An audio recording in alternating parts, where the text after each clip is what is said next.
We're on. We're live. There you go. We're ready.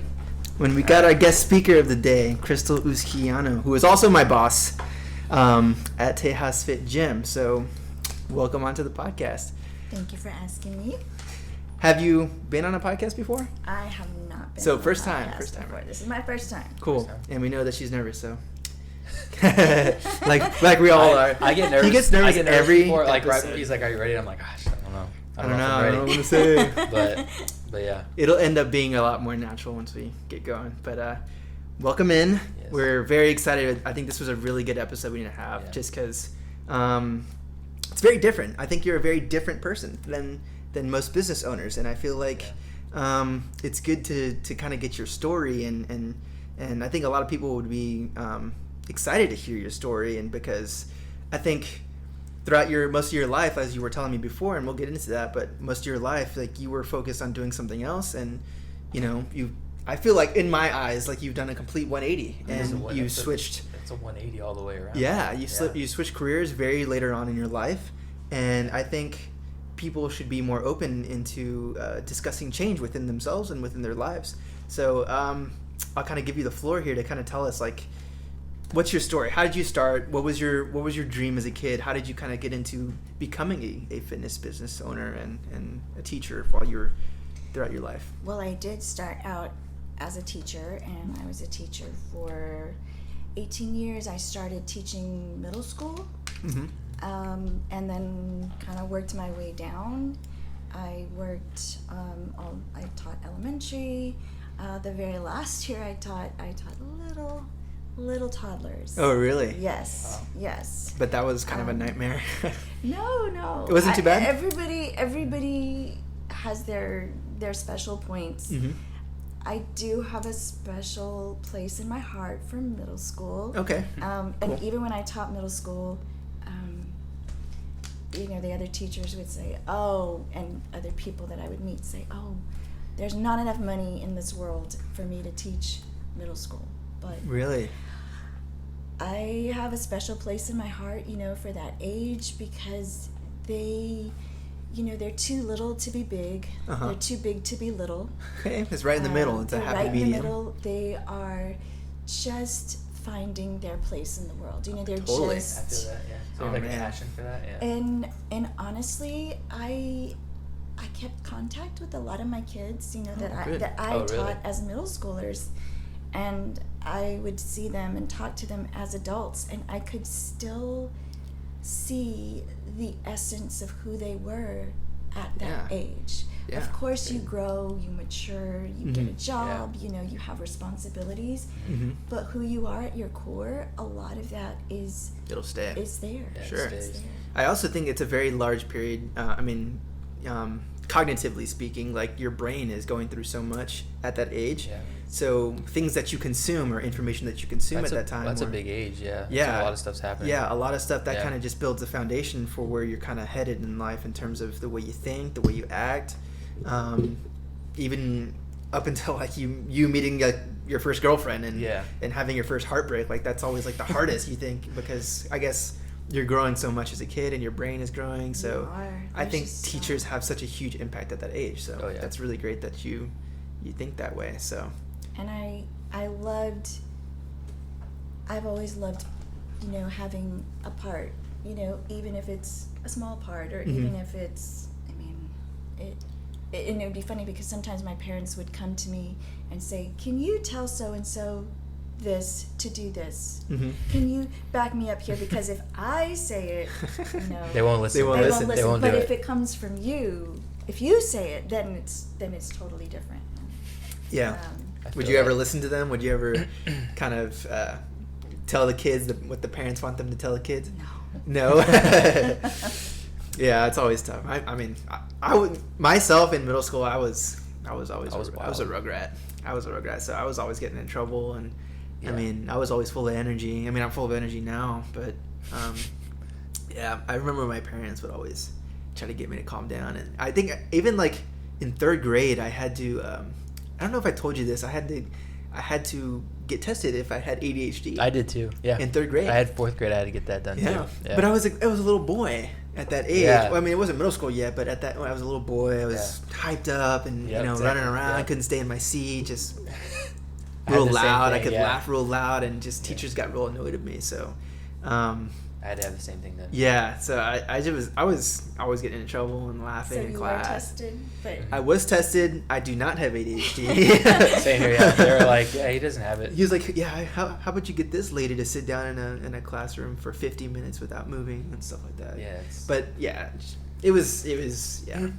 But it's very interesting that you have that kind of mindset. I think a lot of teachers would benefit from having that mindset of just like being able to be so. So moving for a child at that age. I think that's really important. So kind of divert, like how did you kind of transition from becoming a teacher and just working with middle school students to kind of just moving over to being a business owner, a fitness owner at really, that? I mean, more questions. How'd you go from teaching to fitness? Right. Well, I mean, I always have been an active person. Right. And I always, been exercising. I've always done stuff like that. I used to train with this friend of mine, and we used to train together because I ran marathons. And, Okay. Yeah, that's right. So she says to me, "Oh, Crystal, well, you run. You should do triathlons." And I said, "Oh, huh." I never thought about that. She goes, "Well, can you swim?" And I said, "Yeah, sure, I can swim." Okay, well, let's go to the pool and let's just get in the water and we'll see how you do. Okay. I said, "Oh, okay." So we get in the water, and I did not know how to swim. But I didn't know. Well, it's a different kind of swimming. It's not the same thing. I didn't know that I didn't know how to swim. I mean, she asked me, "Do you know how to swim?" I go, yeah, sure, I know how to swim. And I get in the water. She's like, "Okay, well, we'll do some laps." And I said, "Okay." Well, I get in the water, and I just start thrashing about. No technique whatsoever. Yeah, exactly. Nothing. No form. No form. And I didn't even put my head in the water. She's like, "Well, you're going to have to put your head in the water." And I go, "Well, I mean, is that a rule? Do you have to put your head in the water?" And she goes, "Well, it's not a rule, but you're going to want to put your head in the water." That's how you get some speed on your laps, right? So I went to the girl that teaches, the little kids, and I said, "I need to learn how to swim because apparently I don't know how to swim." And I started with the very, very basic, put my head in the water, swim an actual stroke, and just work on that. And then that's how because I could ride a bike, and I was a runner, so it was just the swim that I needed to do. And so that's how I started getting into doing triathlons. And you performed your first triathlon, and you were able to compete and everything. That's awesome. How long ago was that? That was probably about 10 years ago. 10 years ago? Wow. So have you continued, obviously considering the circumstance, but have you continued to train for triathlons? What is your motive for training now, I guess would be my question. I have, there are some that I do every year. I do, there's one at the JW Marriott, which they do every Mother's Day weekend. And I have gotten, it's been my dream to get a really big group. I have never done it with a really big group. Yeah, that would be so fun. Be cool. But I have taken some people that have never done a triathlon before. It is a real triathlon. It's just that it's only women. Okay. So I've done it, with some people that want to do a triathlon and maybe are intimidated or just not confident. And I tell them, you can do it. You can do it. I mean, and I will do it with you. I'm not going to leave you behind. I'll stay with you, the whole time. And I have. I mean, and that's awesome. I've had people that had never swam at all, didn't know how to swim at all. So I make no claims that I'm some expert swim instructor, but I can get you. You can get you through it, right? I can get you through it. Yeah. I can get That's you cool. through a stroke. And I personally, just the personal satisfaction of doing something first of all, doing something for the first time, Mm-hmm. and doing something that you never thought that you could do. Yeah. Yeah. I haven't even done a triathlon myself. Well, when I I was wanted doing to. all that running stuff, I thought about it, but the water is the thing that's scary. It's like, I don't And know for a if I lot can- of people, That's the scariest part, yeah. It's, and doing an open water. Yeah, I mean, that's... my only open water triathlon has been in a lake. I haven't done an ocean Yeah. one. Oh. Like the big ones, like the ones like Goggins, those are all like in the Pacific. Like those are out. Oh, Like I didn't know open, that. dude. Yeah. Yeah, dude, But they're they have open. like different tiers of triathlons. Right, different distances. Yeah, different yeah. distances, right? Yeah, no, And I've so- never done an Ironman or a half Ironman. Okay. I've Yeah, done you've like that's kind of what's. I guess because I read so much on the guys that do the Ironman, I'm like, yeah, I don't think I. There's It's no like way. what 13 miles swim. And they or talk some about like how outrageous they're amount? like always swallowing so much water and it's like nauseating, and I'm like, yeah, I don't know. Oh man, I don't know about that. That's like extreme, yeah. intense. And you training. start off with the water, right? It starts with the water, and then it goes to bike, and then running's last. The easiest is last. the swim is always going to be the Yeah. first part. Mhm. Then you do your bike, and then you do your run. Which Yeah. to me it does make sense because for me personally, the swim is That's the hardest the one, hardest isn't it? part. Yeah. I Yeah, figured. the swim is the hardest part, and first of all, I had to learn how to swim because I Mhm. didn't know how to swim at all. Then, once you actually learn how to do a stroke, then you have to develop that endurance, Yeah. Mhm. which is entirely It's completely different. Yeah. Wow. And I couldn't understand because I said, well, goodness, I can run for 6 hours, right? I can run for 6 hours. Why is it that I do 2 laps and I'm You're about You're to toast. collapse? Like I, It's such a. it But you doesn't have to make think any about. sense. Well, you also have to think about like the fact that it requires your whole body to be in motion. Yeah, it's a pretty whole much. body So, movement, yeah. and you're continuing that cycle of motion for however You're long, holding your breath. and you're holding your breath, so you're not getting as much oxygen to your muscles while you're Yeah. going through this Swimming is motion of hard, swimming. man. Swimming is hard. Yeah, that just sounds like it's scary. It's scary It is for a lot of scary. people. Yeah. But I do like the fact that you kind of predicate like that movement of going and trying triathlons with women in general. So why is it that you only pick women to kind of go and do that that triathlon in terms of the group that you pick? Just because I think that women tend to hold back or not venture into areas that maybe men kind of dominate. Okay. Gotcha. And I know that you've mentioned that, like, especially at Tejasfit, where, you predicate the notion that that women should be more involved with, like, weightlifting and exercising and being very, very strong. And I think that's, especially in your position as being a female gym owner, like, that's such a huge, step into where, like, I think society should be headed. I think that's really... Yeah, I think a lot of women get the misconception that like you're gonna lift weight and like gain a bunch of weight, and no one wants to do that. And I was like, that's not true at all. What do you think about that? Oh my gosh! I've heard that If so I many had, times. How does that saying go? If I had a nickel for every time I you'd had be a women- millionaire. I've You heard know, it too many times. I talk to women all the time about lifting, right? Mhm. And and one time I was talking to this woman and her husband, and they're both saying, "Oh well, I don't know, because I don't want to get all bulky and look Yep. like a man." And I said, "Well, I train 6-7 days a week, and Yeah, I don't look like that. So look Yeah. like a man." They think they're gonna become like bodybuilder Yeah, style, they think like if they lifting. I'm touch like, a I've weight, been they're working gonna- yeah. and lifting weights for like 6 or 7 years. Granted, like 2 of those years were actually legitimate years I've been lifting and progressing in weight. But like, look at me, I'm not a bodybuilder, massive size human and being. I want to say, if only it were that easy, right? Like, you could just go into the gym, couple of rounds, and like Just get swole. Yeah. you're swole. All of a sudden, just that's big, it. right? You're there. Yeah. You're just big. You're all swole everywhere. I'm like, no, it doesn't work that way.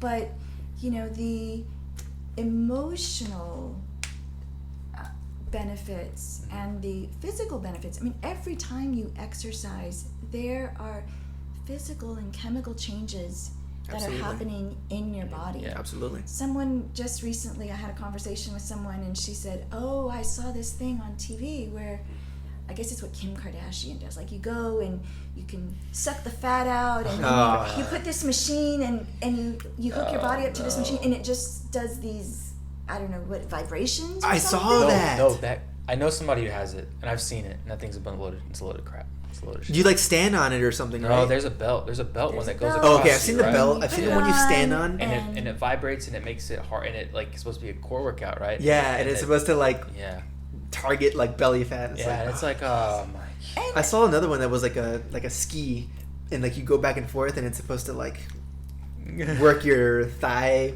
That's the thing. People muscles are and always looking fat. for shortcuts, and it doesn't work. And It I doesn't. told her, well, I mean, I'm not going to judge a person like, oh, you're a bad person, but you, first of all, are depriving yourself of that experience, and second of all, you don't. It's not yours. You don't own it. Yeah. I mean, when you work hard, You're not earning your you're progress. not earning your progress. I mean, when you go and put the time into each rep, each workout, then it belongs to you. You own it. Especially I mean, with Crystal's workouts. Those tough workouts at Tejasfit. when I see, a girl and she is, all buff and fit, I'm like, you go, girl, because I know that you worked.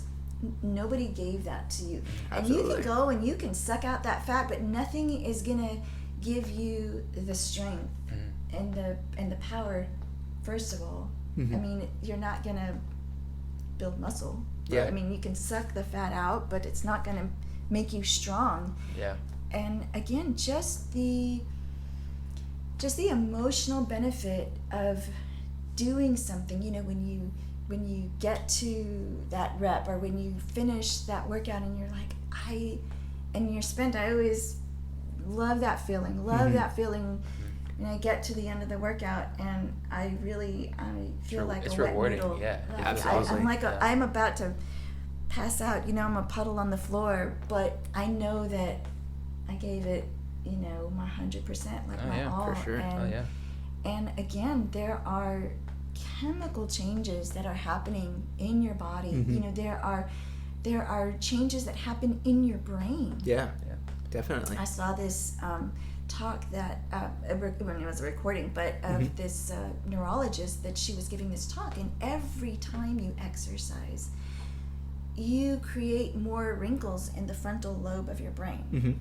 And it doesn't cure neurological diseases, but it creates a barrier against neurological issues that can happen. Yes. Yeah. Well, I mean, working out is definitely more mental than it is a physical thing, and a lot of people don't see it as that, but that's for sure. It benefits people's ability to be, cognitively devoted towards like their work. I mean, just like being able to study for an exam, or simplifies, you just feel better, or even you feel better, but like with memory and things like that, like it affects like even your cognitive ability to remember things, to be healthy and use your brain for things that you need to use your brain for. Yeah. I mean, the best way I could put it. And the chemical changes, the hormones. I mean, I've had people that were on different medications, and when they're able to, I mean, I that's not me giving them advice. I mean, that's the doctor saying, okay, you can stop this medication. Yeah, I mean, it's just the same thing with my father. He was type 1 diabetic, and I'd been working with him and writing his exercises for about 4 months-ish now. And even with lockdown and everything, like we had him doing at-home exercises and things of that sort, and he has just slowly, lowered lost a lot of weight, man. He's lost a lot of weight, like at least like 50 to 60 pounds of weight. Wow. Severely diabetic. I mean, he's cleaned up his nutrition. I mean, he's started to weasel off of medication. Just extremely, extremely healthy. I'll show you after the podcast his before and after. Crazy but how much weight he's lost. He was very, very overweight, and it's just everything that's been associated with his exercise. Like he's very, very thankful that he's able to go into the gym and work hard, and it's very, very rewarding for him. So I think and especially for women who are scared, I think that you are a very, very, very good example for women to enter the gym, exercise, lift heavy, not do a whole bunch of cardio, but lift weights. Actually lift. And what I love so much is that you can walk into a class at the gym, and there are girls and there are guys, and we're all doing the same thing. Yeah. Mm-hmm. We're all doing the same thing. And not that yoga and Pilates and all that doesn't, I'm not knocking that down. No. Because those are, great forms of exercise. Sure. But I one time was at this, I'll just say a class, with this group of ladies, and we were, all in this class doing these exercises, and I look around and I thought, no man would be caught dead in this class. There's just no way. Like, no man would walk in here and do this exercise. What kind of exercises was it? It was like bar. Oh, bar clot, yeah. Oh, gotcha. Which, like I said, not knocking bar. I'm sure it has its place, and maybe it's great for some people. Mm-hmm. But I love that, we're guys and girls, and nobody is saying like, oh, well, you do something different because you're a girl. Yeah. We're all doing The same workout. the same Mm-hmm. workout. We're all Yeah, doing totally. the same thing, and sometimes the girls are beating the guys, and sometimes the Oh guys are yeah, beating I've the seen girls, it. And I see. I mean, even like that ab exercise you wrote the other day. It was the ring pikes. The ring pikes killed me. And I remember I was sitting there coaching, and you just knocked it dead. And when it was my turn to do the exercise on my own, I was like the 4th round in, and there was 8 total. I was dead, and I couldn't even uphold like the ring pikes like for 20 seconds each round. I was doing it for maybe 8 to 10 seconds and just couldn't keep my weight holding there, doing the pikes. So yeah, I definitely see the females beating me and vice versa. But yeah, it's you make a really good point. So so I also wanted to divert and obviously the first thing that people notice when they come and meet you is your tattoos. So how have you kind of like, what is the feedback from people that you meet? What do you tell them, like with your job? Like, what do you do, and how do they kind of react to what you do and your tattoos? I get all kinds of reactions. I mean, sometimes people will stop me and like, oh, cool tattoo, or, Yeah. I think the one that I have a big leg piece, Mm-hmm. Which it's this big giant. I think that's the first one that people notice. The first one. And I've made jokes. I go, well, I could never commit a crime because they'd be like, she had this really giant tattoo on her leg. Big tattoo on her leg. And that actually is because my birthday's on Halloween. So I've always, I didn't know that. I did. Is that where like the logo, like you like that logo so much for Tejasfit with the skull and all that? Well, it was from my leg first. Is that where it came from? Yeah, oh, that's okay, where it came okay. from. There you go. Yeah, no, I didn't. It wasn't the logo, and then I put it on my leg. Okay. It was on my leg, and then okay, cool. it became the logo. Right. So, and I think that very often people just don't know what to make of it. Mm-hmm. Sometimes little kids will see me and They kind of just Kind of freak out. scary, yeah. That's what I'm saying, because I feel like you have kids of your own, and I feel like if kids come up to you and they're just like, I'm talking to this one. Like Laura used to be scared of Jason Lars because he has all those tattoos. Because he has She used to legitimately be scared of him. Oh my goodness. It was weird. I mean, I've seen it with people. Like, Yeah. kids get I've scared met of kids, them. and they literally have never, I guess, been up close to a person. Yeah, with that Well, I Yeah. also has- think, and this is my personal opinion, but I think that parents and people in society just tell kids like tattoos are bad. It's frowned upon. They're It frowned really is upon. frowned upon. I mean, like that's like Absolutely. the general norm. Obviously, it's becoming a little bit more normalized, but Sort of. for these kids Yeah. that I'm sure their parents don't ever get a tattoo. I mean, with my grandparents, like I remember my grandmother, she'd always tell me like, if I ever saw you with a tattoo, whatever part of your body the tattoo is on is coming off. Yeah, like I've heard we're that gonna too. we're gonna take that limb off. You know what I mean? So I Yeah. think that's just so normalized. So I feel like for I get kids, that. they freak I out. get that all the time, and I get that with people that even people that know me, Yeah. not strangers. I Sure. mean, strangers, it's kind of funny. It's always like, hey, that's super cool, or the kind of the side eye, Yeah, they're like, Mhm. like frown upon you, like, oh Yeah. yeah. I've gotten that before. And Yeah. I tell people, if you don't judge me for having one, I won't judge you for not having one. Sure. Yeah, Definitely. I mean, that's the best way to look at it. Yeah. So let's do it. That I don't way. see it as a big deal. It doesn't judge your character or anything. I mean, Well, like, Exactly. but It people shouldn't. think it does. But It It has shouldn't. nothing to do No. with who you are as a person. Exactly. Yeah. It's It shouldn't it's ever. just a part of you. Like It's the same I thing with agree. having like colored hair. I mean, when you're applying for a job or position, and Yeah. and I just That's like I- Like my boss, every time, remember Kevin, I used to have to wear, when we used to have to go to the office, I used to have to wear sleeves every single day. He used to make me wear sleeves. Even if it was 100 degrees outside, I'd have to wear sleeves to work.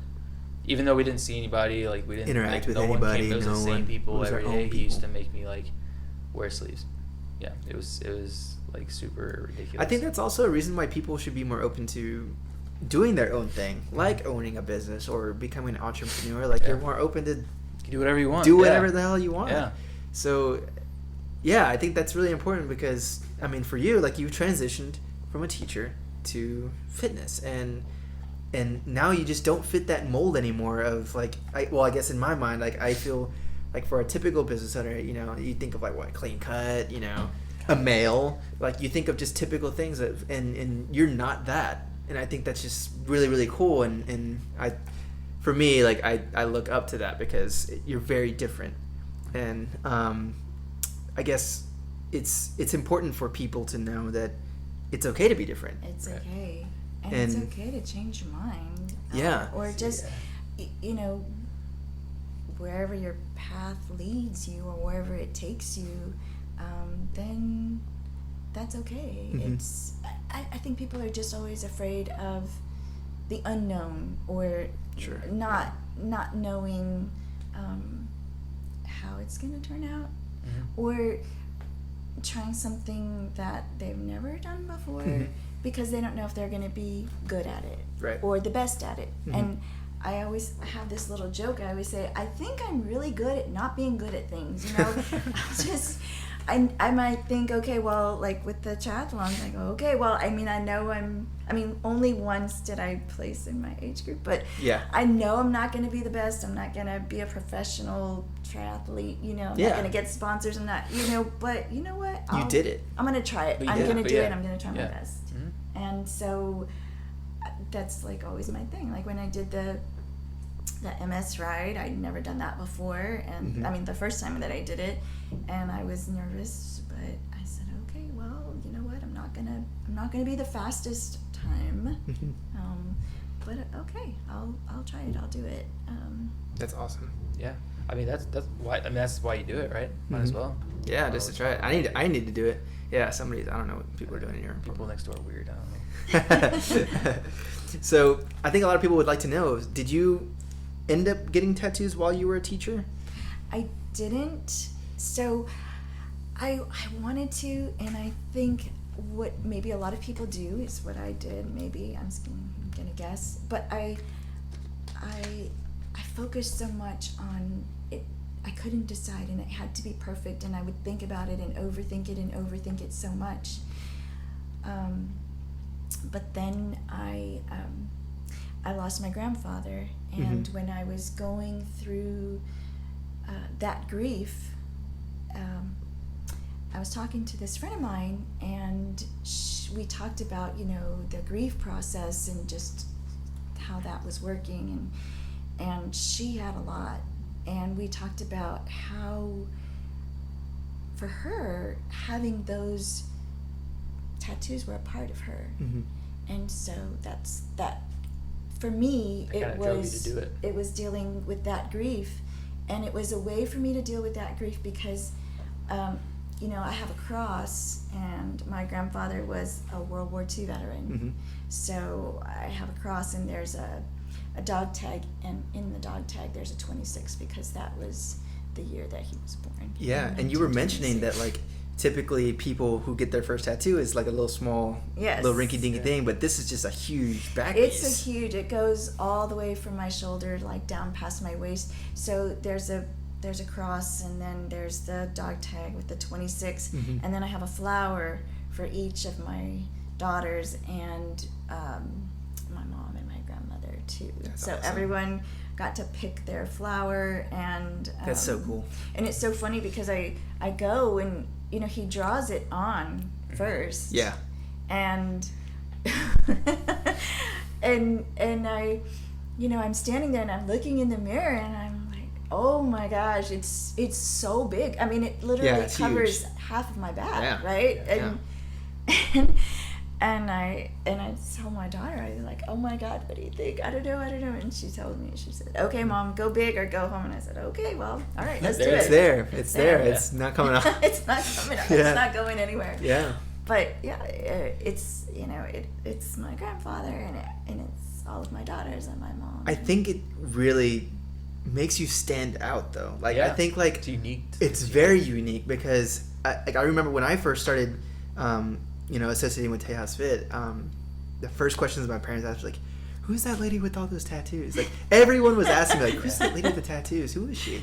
Like, they always, like, that's just makes you who you are, and it stands out so much, and it's just, like, it's very, very unique. I like that this idea, just, you know, people know who you are, like, they're able to just, like, single you out of the crowd if they were to, like, spot you, you know, and I think it's just, like, it's unique. It's very unique. I mean, people know who you are, so it gets your name out there. I think I really like that. Where do you go for your tattoos, real quick? Yeah. So the very first one I got at Fortune Brothers. It's there on Oblate. And Robert Corso, who's the owner, he did that first back one, and he did my leg. I've also gone to Element, Chelsea at Element, and then that's this the one on Fredericksburg. Yeah. That's Yeah. I like her work. I like her a lot. This one, I have this matching one with my daughter, and she follows this artist. And I went to Portland. Oh wow! Got this lady to do that one. This one was really cool. I mean, this one was a whole experience. You know, we traveled over there. We traveled over there for a weekend just to do that. That is so cool. That's pretty cool. I gotta say, it's super makes cool me want lady. tattoos. You've been with me to get tattoos, and I'm like, you should get when we're here, and you're like, nah, I can't do it. I'm like, we're already here. Like, gotta save my money, man. I guess. I need to save some money first. I guess. But he's come with me multiple times. He's like, nah. And then he'll think about it, and then he'll be like, nah. Like, maybe I should, maybe I shouldn't. Well, I know. I do want to. And I have people. I have had people that say like, "Oh, I'm gonna do it. I'm gonna do it," and I go, "Okay, okay, that's fine." I mean, you got how many tattoos do you have? Do you have count? Let's see, 1, 2, 3, 4, 5, 6. 6. Some of them. Those are giant ones. Yeah, those are giant ones. It was that first one was really. I mean, what did I say? It was like 13, 14 hours, something like that. I mean, it was a long. Yeah. It was a long time, and. Your body is a work of art. It really is. Well, it's a piece of art that you carry with you all the time. Totally. And I love it. I love it. I mean, it's like I said, it's a part of who I am. It's something that's with me all the time, and each of them have a special meaning to me, and just a constant reminder. Yeah, definitely. I like the creativity too, just like behind everything. Like, I think you're a very creative person, and I think people would also love to know, like, amongst all this creativity, like, you write workouts daily, you write programs, you write, you work with clients and personally train with people. Like, where do you draw your inspiration from when it comes to writing workouts? Like, how did you become familiar with writing workouts and programs for people, and how have you been able to develop these exercises and workouts? I draw from all kinds of places. Sometimes I'll look on, I'll follow people on Instagram, but mostly just watching people, like looking at how people react to certain exercises, exercises, and just finding that sweet spot of the right amount of work. So we do a lot of everything. Pretty much is like on an interval, right? Like I say, okay, we're gonna do this much. We're gonna go say 3 or 4 minutes. I've noticed that you enjoy the time aspect because it kind of gives people different abilities to do certain amount of reps for that exercise per that amount of given time. So I feel like I've gotten pretty good at saying, okay, I think that this is about 10 reps of work, but, because I do the recording every day, I tell people in class and on the recording, hey, I'm saying about 10 reps But if we are getting to the end of the set and you're getting 10 seconds of rest, that's not enough rest. So Sure. cut down on your reps. But by the same token, if you are sitting there with 2 minutes of rest, You gotta increase weight, that's do not something, enough. That's change. not enough. Yeah. I mean, that's too much rest. Yeah. You need to go up on your reps. Yep. So, Totally. and that's why people, and sometimes people ask me, okay, well, where's the beginner class? I go, nope. We're all in the same class. Mm-hmm. You know, we're all going to the same place.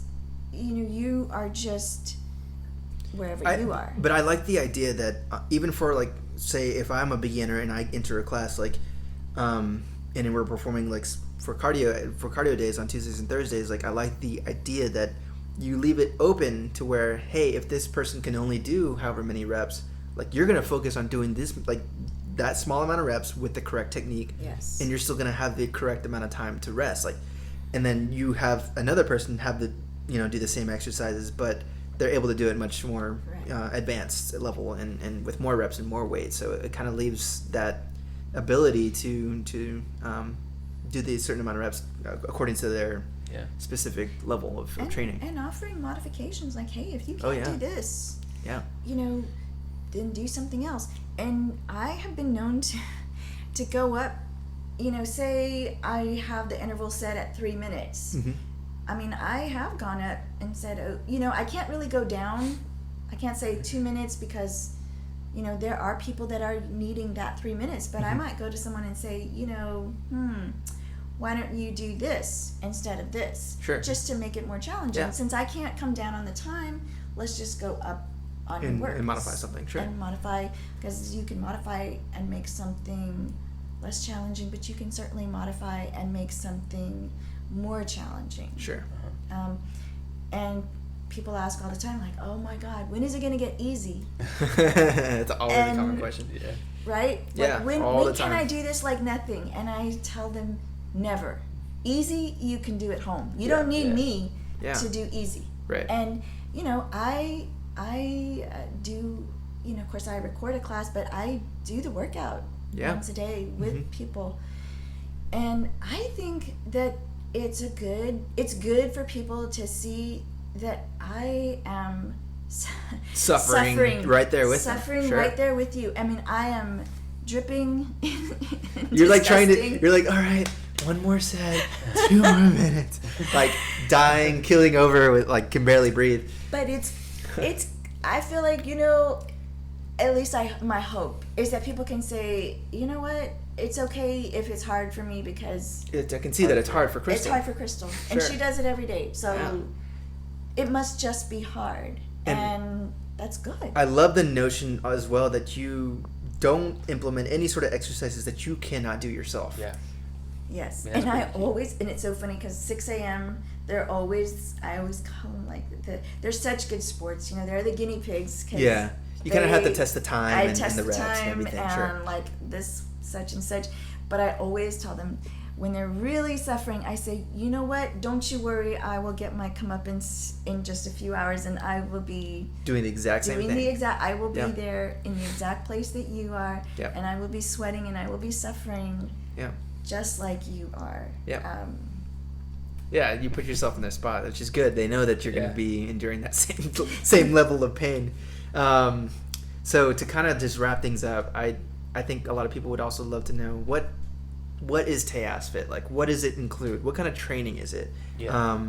What does that all just entail for if someone were to walk in, you know, for the noon class or whatever time? Like, what would they expect from you, from the gym?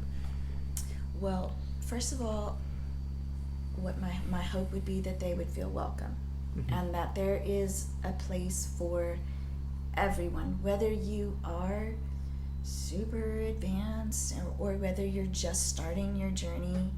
My deep and sincere hope, and I know it sounds corny, but just because it's corny doesn't mean it's not true. Like, my deep and sincere hope is that you find a place where you are welcomed and supported, most of all. And people, I tell people, like, well, I am a strange combination of really hardworking and lazy at the same time. Yeah. So I use the structure. I do well with structure. Sure. And when you come to class, you know, you have that structure in your life. Mm-hmm. And I have people that are, you know, super high achieving in their profession. So they're obviously They're hard workers. Hard you know? workers. Yeah. And they're obviously motivated and intelligent. And they want to just come and just walk in. I go, just give me 1 hour, walk through the door, give me 1 hour of work, and I promise you won't regret it. I mean, Absolutely. We'll in a week we will get through everything. You know, we have days of weightlifting and we have the days of conditioning. Mm-hmm. I personally You love the weightlifting I days. love weightlifting. Yeah. I love it. The I'm Wednesdays. most passionate about weightlifting. I know that conditioning days are good for me, just like I know a balanced diet is good for me. You know, I'm not a big believer in like, oh my gosh, where you just eat sausage and bacon. You know, I mean, maybe you might lose weight, but that's not Boiled sustainable. chicken, brown rice, and broccoli. Yeah. But it's not sustainable. Yeah, I mean, definitely so what I think that we offer is that balance. There's a balance. I mean, and we do have people that just come to cardio, Mm-hmm. and we do have people that just come to weights. I always try and encourage people to do both. Yeah. To do both, because I say, well, just as in the rest of your life. I mean, all of your life is about balance and finding that balance. Absolutely. And Mm-hmm. not just doing one thing. I mean, honestly, gosh, knock on wood, but all of my worst injuries were from running. Because when I was training for marathons, I mean, I would run and Just run all the damage and on your run tendons and ligaments yes, and because your you're feet and stuff. doing putting all that wear and tear Mm-hmm. on those same movements. Yeah. Right. No, that And makes a lot of sense. what we do is we go through everything, and not that we never do the same movement, and of course we do cleans and snatches, but we mix it all up, and throughout the week we kind of put a little bit of wear and tear Mm-hmm. on everything, Yeah. so that no one part of your body is destroyed or overworked. Doesn't get any. Yeah, overworked is a good way to put it. Yeah. No, I think from the few times I've seen the classes, y'all are pretty. I mean, everyone's really comfortable. Everybody's happy to be there. You don't see people that are like upset to be there. They don't want to be there. Everybody seems like really happy to be there. I think the number one thing that I noticed when I walked in was the idea that it's. I say this, but like a lot of meatheads. You know, like it's you just go like to, a Gold- normal yeah. community of people that want to Yeah. exercise.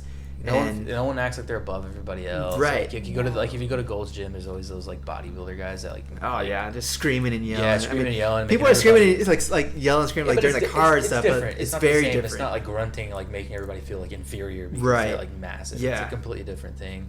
I mean, it's completely different. Yeah. And it's not intimidating to be there at all. Like if like my thing, like when you said it was like a CrossFit gym, like quote unquote, I was like, oh, like that's kind of like because it's intimidating. You get like you see all these CrossFitters and they're like massive. And that was the next thing I like, was gonna say. Like it isn't CrossFit. It's not intimidating to be there. It's like it's fun to be there. Yeah. Yeah. Yeah. I think a lot of people like ask me, it's like, oh, what CrossFit gym do you wear? I'm like, well, it's not like, CrossFit. it's not CrossFit, yeah. It's cross training. Yes. And But that's I what think- everybody associates it with. Is like CrossFit. Right. It's like, not really, but yeah. But I mean, there is like some like aspects of CrossFit that Right. are incorporated with the training. But Right. overall, I mean, So what I tell people is we do all the Olympic lifts, and Mhm. CrossFit does all the Olympic lifts, and Yeah. we do interval training, and CrossFit does interval training, but ours is more personalized and more balanced. yes, I definitely. mean, Absolutely. Definitely, I think, I guess if I had to, make the point is that I do see that we are balanced. I mean, me left to my own devices, I probably would just focus on lifting, Yeah. because I love lifting, but I know that I need the conditioning too. Yeah. I know that it's good, and you wouldn't want to just put wear and tear on that part of your body, because Absolutely. then it's not going to be able to be there for. I mean, you're going to wear it out Mhm. before you need to. I need to I start agree. implementing that idea of my life. Yeah, But just dude. like, yeah, I mean, Need more cardio in your life. well, I'm just saying, like, in I'm just kidding. you know what I mean. But like, yeah, I like the idea of being able to He tell gets all people, well, uptight. I don't run every day because I'm doing X, Y, and Z. I'm working on other. But it's true. Like, I mean, you're right. Like, it's not that it's like a bad way to look at things. Obviously, if you're a runner, it's different. But I mean, yeah, I do like the idea that you know, the training entails everything. That's, you know, every body part. It encompasses every body part. In 1 week, by the end of the week, we've addressed. Knocked out everything. We've knocked out everything. We've worked on upper body. We've worked on lower body. We've worked power. We've done whole body exercises. You know, Tuesday, Thursday, Saturdays. Even though those are conditioning days, we address like shoulders. Yeah. We address legs. We still, you know, I tell people like, well, even when we do quote unquote weight classes, there's a cardio element in there. And when we do the conditioning days, we're still doing work with kettlebells. And why? Because, you know, the cardio makes the lifting harder, and the lifting makes the cardio harder, and it just, you're gonna get the most out of your body doing it that way. Yeah, I love that. I love the training style. I mean, even with my first class at Tejasfit, you know, being a more traditional type gym person, you know, just like a Gold's Gym, LA Fitness person, I never thought I would enjoy a group training class, and I love it. In fact, I'm gonna work out of the one this afternoon, the ones that I coach. So. I think we talked about that. I think people, they love it when the coach does it with them, because they see like we're all in it together. We're all in it together. Yep. And it is fun. I have a joke I always say, like, in a zombie apocalypse, like, we are golden because you know, we can lift things, you know, we have strength, but we also have conditioning. We're also able to build that endurance. You know, anybody can do something one time, but do it 5 times, do it 10 times. And I'm always like pointing out when people, like, on their splits, you know, like when they do a set and they keep their split, you know, even splits, even or negative splits. I'm like, look at that right there is what true fitness is. To do something not 1 time, not 2 times, but, you know, do it 5 times, do it 10 times, because your workload remains the same. But you're using up all that energy in your body. You're expending that energy. You're doing that work, and then doing that work again, and still keeping your time. I mean, that is tough. That's impressive. Tough. That's true. That's what true fitness really is. That's awesome. I agree. Yeah. I think that's a really good place to leave off as well. Yeah. Well, we appreciate you so much for coming on. Thank you. You are filled with knowledge. You are filled with inspiration, creativity. And I just love, like, you as a person, so encompassing of what the gym represents. It's a good energy, too. It's a very good energy. It's very exciting. Everyone is accepted. And I'm really glad that we got the opportunity to have you on and speak with you. Absolutely. So appreciate you having you on. Yes. Hopefully it wasn't too nerve-wracking for you. It was not as bad as I thought. Yeah, I told you. I was Once you start talking, it's okay. It's okay. It's not too bad. It goes It's not away. too bad. But yeah, thank you so much for coming on again. Thank you for the people. Me, For the people listening, make sure you continue to tune in. We post every Monday and Friday. This episode will be posted on Friday. Make sure you give us a follow at the Common Ground Podcast. Make sure you follow Crystal's gym page, Tejasfit. She'll be posting there almost every single day, and we'll be posting workouts there as well. So if you want to give us a follow there, definitely do that. So thanks again. We appreciate you. Make sure you hit that subscribe, follow, like button. Thanks a lot, y'all. Thank you.